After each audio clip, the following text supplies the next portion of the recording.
Presiden Prabowo Subianto telah mengumumkan langkah radikal yang bertujuan merombak pengelolaan badan usaha milik negara, BUMN, di Indonesia.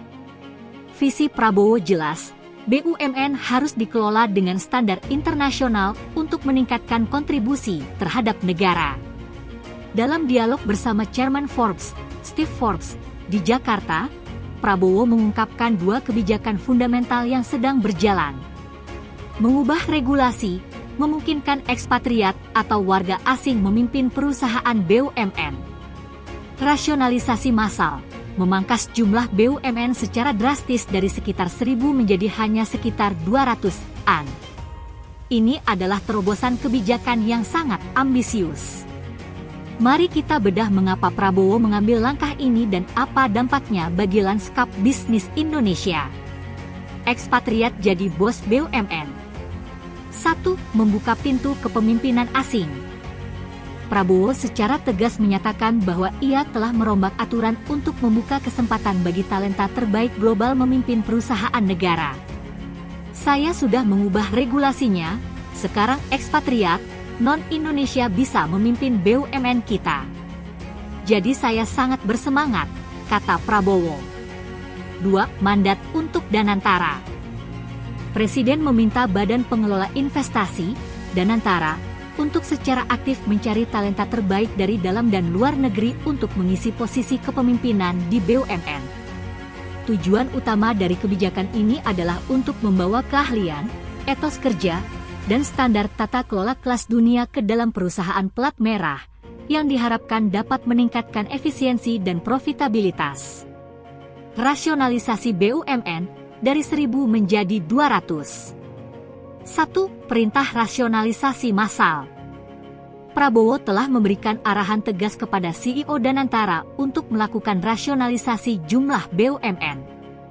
Target pemangkasan dari jumlah BUMN saat ini yang mencapai sekitar 1.000 perusahaan, targetnya adalah merasionalisasi menjadi angka yang lebih terkelola, yaitu sekitar 200, 230, atau 240 perusahaan. 2. Misi utama, peningkatan imbal hasil.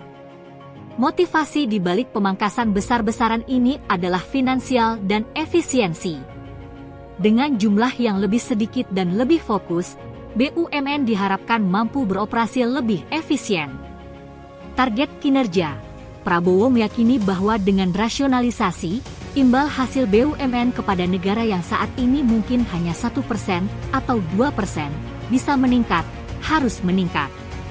Rasionalisasi ini kemungkinan akan dilakukan melalui merger, akuisisi, dan penutupan perusahaan yang dianggap tidak efisien atau tidak strategis. Kebijakan Prabowo Subianto untuk membuka kepemimpinan BUMN bagi ekspatriat dan memangkas jumlah BUMN adalah langkah paling agresif dalam sejarah reformasi perusahaan negara di Indonesia. Jika berhasil, langkah ini berpotensi meningkatkan kualitas SDM, memperkenalkan budaya kerja dan manajemen terbaik global, meningkatkan profitabilitas. BUMN yang lebih sedikit dan efisien akan memberikan imbal hasil yang lebih besar bagi kas negara. Memperkuat Good Corporate Governance, GCG mengurangi risiko korupsi dan intervensi politik. Namun, implementasi kebijakan ini tentu akan menghadapi tantangan besar, termasuk resistensi internal dan regulasi ketenagakerjaan. Menurut Anda, apakah Indonesia siap dengan CEO BUMN dari warga negara asing? Dan apakah target pemangkasan hingga 200 BUMN realistis? Sampaikan analisis dan pandangan Anda di kolom komentar di bawah. Jangan lupa like video ini, subscribe untuk analisis mendalam mengenai kebijakan ekonomi Indonesia, dan nyalakan lonceng notifikasi. Sampai jumpa di video berikutnya.